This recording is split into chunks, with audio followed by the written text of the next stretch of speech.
Good morning, here from the Mayor's Report, Tuesday, August 24th. I'm standing out in front of the Sierra Trinity Business Park.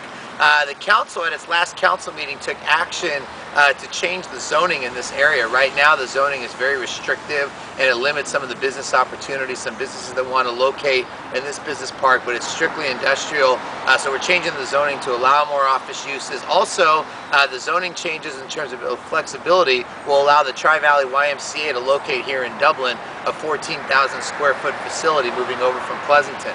So that's something that we're really excited about, and they're already coordinating with our own city rec department, not to offer competing classes and programs, but to see how we can be complementary and offer a wider variety of programs and services here in the city of Dublin. So we're really excited. The target date for the YMCA is October 8th here in the Sierra Trinity Park, so we're looking forward to that.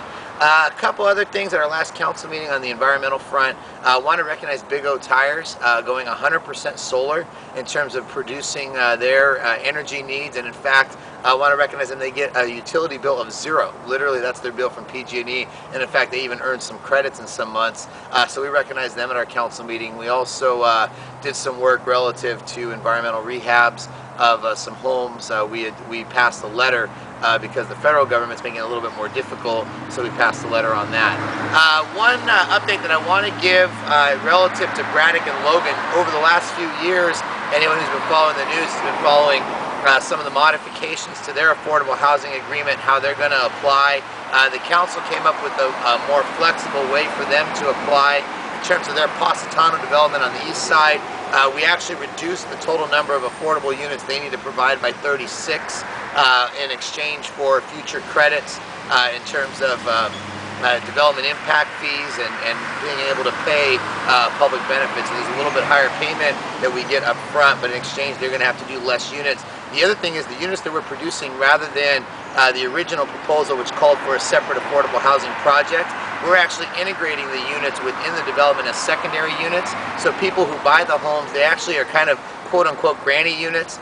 You could allow an elder relative to live in the side unit, maybe a younger child who comes home from college and then it has, maybe lives in the secondary unit. That would actually qualify under this plan. So it's kind of something unique. It's not traditional affordable housing that you might think of in terms of a housing project, but these secondary units attached to the original unit that you can use for family and close friends, or if you choose to rent out the unit, then it would go, you need to be an affordable unit. But I think the more flexible way to comply was certainly a good thing. We also had another council meeting on Saturday, a special workshop with the Planning Commission, a 4-hour workshop on the downtown and finalizing the downtown plan. We are really close now. It was a lot of great discussion with the Planning Commission, a lot around design elements and really elevating the design standards for the downtown, any new projects that are approved.